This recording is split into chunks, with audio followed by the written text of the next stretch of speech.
서겨울에 무청을 이렇게 줄에 걸었는데 무게도 이게 만만치가 않고 줄에 거는 시간도 아주 만만치가 않았죠. 제법 걸렸는데 추운 겨울 바람에 건조가 다 되어 이제 어제 시래기를 걷는데 이 그늘이고 또 차가운 겨울 바람이 불다 보니 제가 장갑을 껴도 아주 손이 시린 거예요.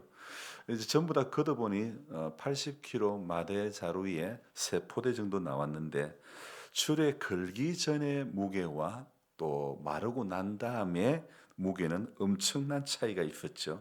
그래서 세 포대 다 해봤자 한 30kg 될까 말까. 수분이 마르고 나니 정말이지 너무 앙상한 그런 무은잎이지만 그러나 또 이것을 물에 삶으면 엄청난 그런 크기로 부활하는 그 시래기가 되고 말죠. 제가 누가 이걸 처음에 만들었을까? 이렇게 먹을 것을 누가 처음에 생각을 했을까? 아마 오랜 세월이 이렇게 흐른 시간은 동안에 우리 선조들이 만들어낸 그런 지혜라고 생각되어집니다. 그래서 초겨울에 만들어 그렇게 널어가지고 차가운 바람에 잘 말려진 시래기는 냉동실에서 그 원형을 잘 유지하여 겨울 내내 먹게 하고 또 사계절 건강식으로 자리매김을 하고 있죠. 원래는 밭에 먹거리 채소가 없는 겨울에 먹을 양식으로 만들어졌겠지만 이제는 냉장 냉동고가 너무 좋으니 계절에 상관없이 먹을 수 있는 좋은 식재료가 된 것이죠. 흔히 이런 것을 우리는 뭐라고 이야기합니까? 어떤 음식? 신토 불이 음식 이렇게 이야기하죠. 한자적 해석은 뭐냐면 몸과 이렇게 땅은 둘이 아니다 이런 뜻인데 이것은 자신이 사는 땅에서 나온 먹거리가 자기 몸에 제일 맞다 이런 뜻이 되겠습니다. 여러분 이게 저는 이렇게 적용을 해보고 싶습니다. 하나님의 말씀과 성도와의 관계가 바로 신토불이가 되어져야 된다는 생각을 해봅니다. 자신이 사는 곳에서 매일매일 읽은 말씀이 먹은 말씀이 은혜 받은 그 말씀이 바로 자기에게 가장 좋은 양식이 되는 것입니다. 그래서 여러분 구슬이 서말이라도 깨어야 보배가 된다는 말이 있지 않습니까? 그죠? 구슬이 서말이라도 아무리 훌륭한 것이라도 쓸모 있게 이렇게 다듬고 만들어져야 그 값어치가 생긴다는 것입니다. 하나님의 말씀을 날마다 내 눈과 내 귀와 내 입에 깨어야 되는 것입니다. 그래야 그 말씀이 나에게 영적인 보배가 되는 것입니다. 무시래기도 줄에 매달려 차가운 바람에 일정한 시간이 지나고 수분이 거의 다 말랐을 때에 바로 그때가 최상의 먹거리가 되는 것이죠. 마찬가지입니다. 세상이라는 줄에 매달려 위태위태하지만 내 안에 있는 세상적 수분이 다 빠지고 오직 예수라고 하는 원줄기만 남았을 때 가장 앙상해 보이는 그때가 진짜 진국이 되는 것이죠. 바로 이것이 시래기가 주는 교훈이라고 저는 생각합니다. 인생을 살다 보면 누구라도 기가 떨어져 나가고 살을 애는 듯한 그런 차가운 바람을 때때로 맞이하게 됩니다. 그것이 과거의 시간으로 끝났거나 아니면 아직도 현재 진행 중인 그런 분들도 있을 것입니다. 하지만 그 아픈 시간이 지나야 그 차가운 바람이 다 지나야 제대로 말리워진 시래기처럼 유익한 인생이 되는 것입니다. 오늘도 하루를 살면서 차가운 바람이 불지 어떨지 모르기에 우리는 신구약 66권의 외투를 입어야 된다고 생각을 합니다. 내 몸뚱아리에 걸쳐진 것만 외투가 아니고 내 마음과 내 영을 감싸고 있는 하나님의 말씀, 즉 영적 외투를 입음으로 사단이 몰고 오는 추위를 우리가 다 이겨가야 하는 것입니다. 제가 바세린을 새벽마다 새벽기도 나오기 전에 이렇게 씻고 머리를 감고 샤워하고 발에를 바르는데 이제 바르는 것은 하루에 새벽에 한 번 바르는데 그래서 그래도 이번 겨울에는 제 손과 발이 그래도 안정적이었는데 겨울이 깊어지니 슬슬 이것도 약간씩 애려옵니다. 몸에 바르는 횟수를 아무래도 늘려야 되겠다는 그런 생각이 생각이 드는 거예요. 여러분, 영적인 원리도 마찬가지인 것입니다. 신부로서 준비한다는 것이, 기름과 등을 준비한다는 것이, 항상 깨어 있는다는 것이 바로 이렇게 준비하는 것이 아니겠습니까? 추움이 깊어지니 바세린을 한 번이라도 더 발라야 하는 것처럼 하나님의 말씀을 한 번이라도 내 영의 생채기에 더 발라야 하고, 은혜와 기도의 시간을 조금이라도 더 쌓아야 된다고 생각합니다. 많은 사람이 오늘 우리 이 찬송 불렀던 것처럼 얕은 물가에서 저 큰 바다 가려다가 찰싹거리는 작은 파도 보고 마음이 졸여서 못 가네. 여러분, 우리는 얕은 물가에 머무는 신앙이 아니라 창파에 배 띄워 내 주 예수 은혜의 바다로 마음껏 저어가는 그런 하루하루가 되어져야 할 것입니다. 어제 출애굽기에 넘어오면서 등장하는 인물, 우리는 모세를 보았지 않습니까? 오늘 또 한 명의 등장 인물이 나오는데 바로 우리가 잘 아는 바로 왕입니다. 모세가 지도자의 길을 걸어가는 동안에 끊임없이 이 발목을 잡은 사람이 누구라고요? 바로입니다. 그래서 오늘 이 출애굽기 5장은요, 바로에게 이렇게 이제 모세와 아론이 바로에게 가서 이야기하는 그런 장면이 나오는데, 모세와 아론은 바로에게 이렇게 1절에 말합니다. 여호와께서 이르시되, 이렇게 말씀하시기를, 자 같이 읽습니다. 내 백성을 보내라. 그러면 그들이 광야에서 내 앞에 절기를 지킬 것이니라 하셨나이다. 같이 읽을 때는 같이 크게 읽으셔야 됩니다. 자, 내 백성을 보내라. 그들이 광야에서 내 앞에 절기를 지킬 것이니라 하셨나이다. 자, 1절 말씀처럼 하나님께서, 여호와께서 이래 말씀하셨다. 내 백성을 보내주십시오. 광야에서 절기를 지킬 것이라 이렇게 요구를 하지 않습니까? 하지만 이에 대한 바로의 대답은 무엇입니까? 2절 같이 읽습니다.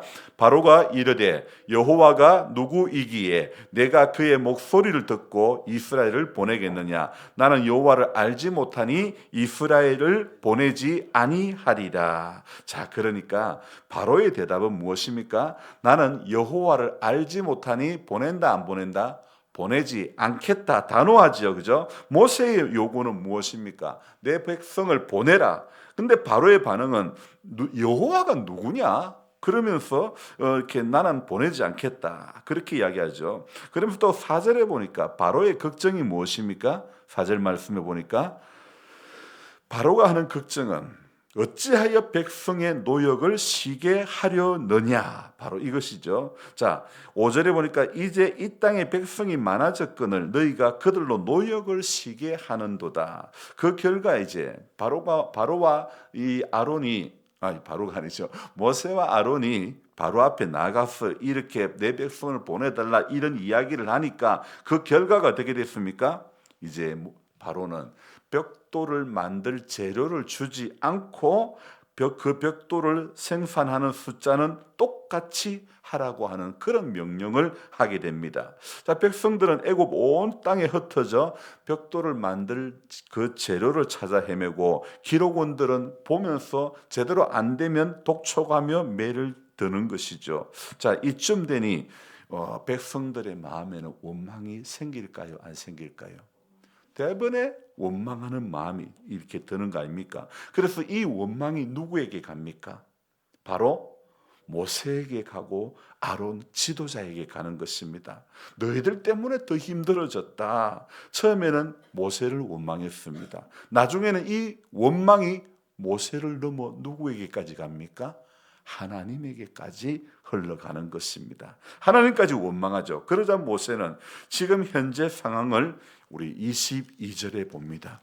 하나님 앞에 토로합니다. 같이 읽어봅니다. 모세가 여호와께 돌아와서 아뢰되, 주여 어찌하여 이 백성이 학대를 당하게 하셨나이까? 어찌하여 나를 보내셨나이까? 자, 모세가 여호와께 돌아와서 아뢰입니다. 어찌하여 이 백성이 학대를 당하게 하셨나이까? 어찌하여 나를 보내셨나이까? 23절도 같이 읽습니다.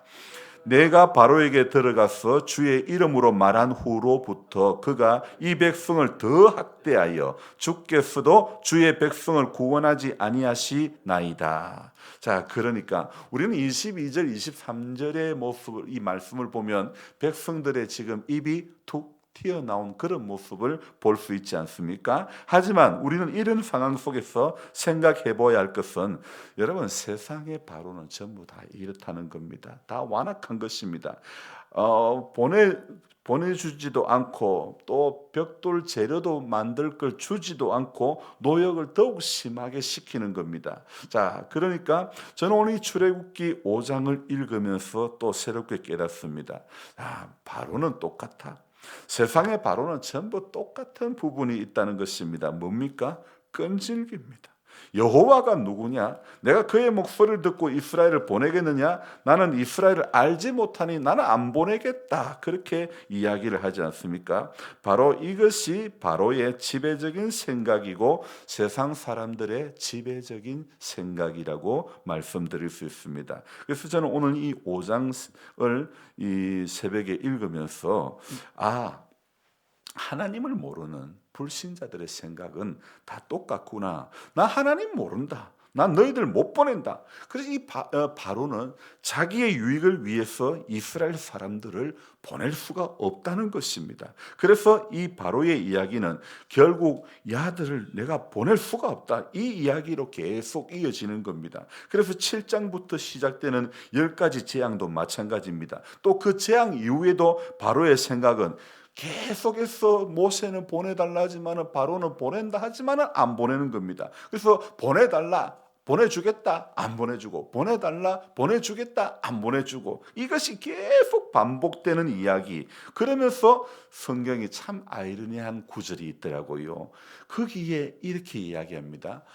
여호와께서 바로의 마음을 완악하게 하셨더라. 저는 그 부분이 이해가 안 됩니다. 여러분은 이해가 됩니까? 아니, 하나님께서 바로의 마음을 착하게 해주셔서 보내주셨더라. 이렇게 하면 얼마나 좋지 않겠습니까? 그랬는데 왜 하나님께서 바울의 마음을 바로의 마음을 완악하게 하셔서 그렇게 왜 완악하게 하셨을까? 우리는 그 이유를 저는 이렇게 생각해 봅니다. 그동안 이 이유가 뭘까를 늘 고민했는데 오늘 그 이유를 저는 출애굽기라고 하는 성경의 제목에서 좀 찾고 싶습니다. 그러니까 여러분, 애굽에서 나오는 이야기가 출애굽기 아닙니까? 그러니까 애굽은 무엇을 뜻합니까? 흔히 우리는 애굽은 세상을 뜻한다, 이런 이야기 많이 들었지 않습니까?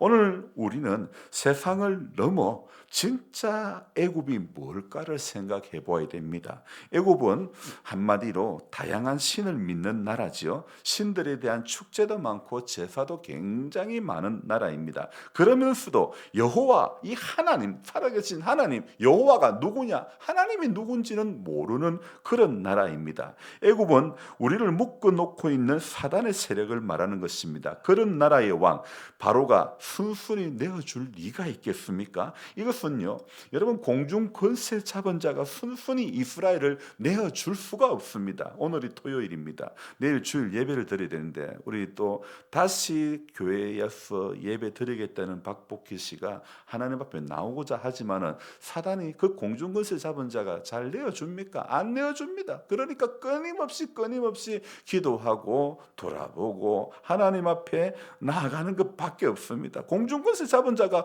붙들고 안 놔주는 거예요. 5장 바로 앞에 우리 4장 21절 한번 읽어봅니다. 4장 21절, 여호와께서 모세에게 이르시되 내가 애굽으로 돌아가거든 내가 내 손에 준 이적을 바로 앞에서 다 행하라. 그러나 내가 그의 마음을 완악하게 한즉 그가 백성을 보내주지 아니하리니. 아니, 저는 이 구절도 읽으면서 내가 그의 마음을 완악하게 한즉, 왜 하나님께서 보내주겠다, 이렇게 이적을 행해라, 그러면 내가 바로의 마음을 싹 바꿔주겠다, 저는 이러면 너무 좋을 것 같은데, 근데 바로 앞에서 이적을 행해라. 그러나 내가 그의 마음을 완악하게 한즉 그가 백성을 보내주지 아니하리니. 여러분, 이 말씀은요, 세상과 바로는 끊임없이 뭐 한다고요? 나를 올가매는 거예요. 그러니 성도의 길은요, 끊임없이 말씀에 붙들리는 것, 약속에 붙들리는 것, 더 큰 힘에 붙들리는 그것밖에 없는 것입니다. 4장 31절 봅니다. 백성이 믿으며 여호와께서 이스라엘 자손을 찾으시고 그들의 고난을 살피셨다 함을 듣고 머리 숙여 경배하였더라. 여러분, 오늘도 저는 이 4장 31절을 보면서 자, 이렇게 바로는 완악하기 때문에, 공중권세 잡은 자는 사단은 완악하기 때문에, 끈질기기 때문에 백성들이 할 일은 뭐냐? 오늘도 그 하나님을 믿으며, 그 약속을 믿으며, 그 큰 힘을 믿으며, 또 하나님께서는 무엇을 하십니까? 그렇게 나아가는 사람 이스라엘 자손을 찾으시고 그들의 고난을 살피시는 것입니다. 자, 그러니까 오늘 이 새벽에 나온 우리가 믿어야 되고, 이런 하나님께서는 이런 우리들을 찾으시며 이런 우리의 고난을 살피시고 돌아보시는 줄로 믿습니다. 그래서 저와 여러분들은 오늘도 이 31절 끝에 그 하나님의 일하심을 생각할 때 머리 숙여 경배하는 하나님의 사람들이 되어져야 될 줄로 믿습니다. 그래서 하나님의 말씀 붙잡고 공중권세 잡은 자가, 이 바로가 끈질기구나, 그렇게 하나님이 행하는 놀라운 기적을 보고도 여호와가 누구냐? 이렇게 세상 하나님 알지 못하는 사람들은, 세상의 권세를 잡은 사람들은 똑같은 것입니다. 그렇기 때문에 우리 믿음의 사람들은 오늘도 하나님 말씀 앞에 서야 되고 말씀 앞에 끈질기게 나가야 되는 그것밖에 없는 것입니다.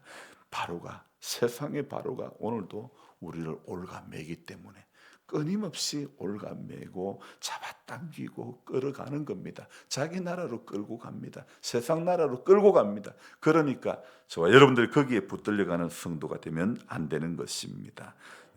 그래서 이날 하루도 하나님 앞에 우리가 주의 사랑의 줄에 꼭 붙들려 있는 성도, 은혜의 보좌 앞으로 담대히 나아가는 성도, 창파에 배 띄워 내 주 예수 은혜의 바다로 내 마음껏 저어가는 그런 성도의 길이 되기를 주의 이름으로 축복합니다. 기도하겠습니다. 좋으신 하나님 아버지, 고맙고 감사를 드립니다. 좋은 일기 가운데 우리의 새벽을 깨워주시고 단을 쌓게 하시니 감사합니다. 하나님 아버지, 성도가 이 세상에서 이길 힘은 어디에 있습니까? 하나님, 생명의 말씀, 능력의 말씀, 살았고 운동력이 있는 말씀, 좌우의 날선 어떤 것보다 예리한 하나님의 말씀만이 우리의 혼과 영과 온 마음을 지배해 하는 말씀이 될 줄로 믿습니다. 이 말씀에 우리가 붙들릴 때 세상을 이기고 바로의 완악한 그 마음을 우리가 이기게 될 줄로 믿습니다.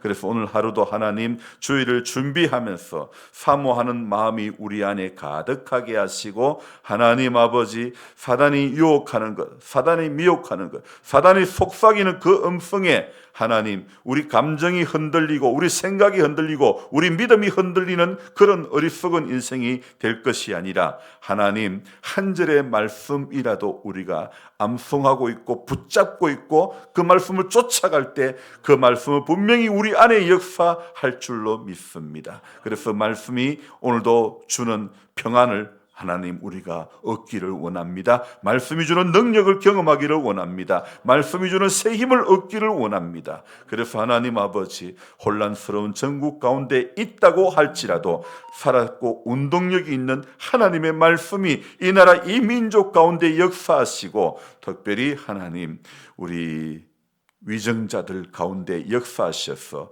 하나님 꼭 모든 되어지는 일들이 사필 기정이 되게 해 주시기를 원합니다. 옳은 길로 바른 길로 돌아가게 되는 하나님, 이 땅의 자유민주주의가 역행하는 일이 생기지 않도록 도와주시고, 하나님 모든 국민이 다 하나님 헌법을 잘 준수하며 하나님의 또 법에 잘 준수하며 나아가는 이 나라 이 민족이 될 수 있도록 도와주시옵소서. 오늘 하루도 하나님 깨어있는 반열에 서게 해주시려고 우리의 새벽을 오늘도 깨워주신 줄 믿고 감사를 드리며 이 시간에도 기도할 때 크고 비밀한 것 보게 해 주시옵소서. 감사를 드리며 예수님의 이름으로 기도드리옵나이다. 아멘. 간절한 마음으로 주여 부르고 기도합니다. 주여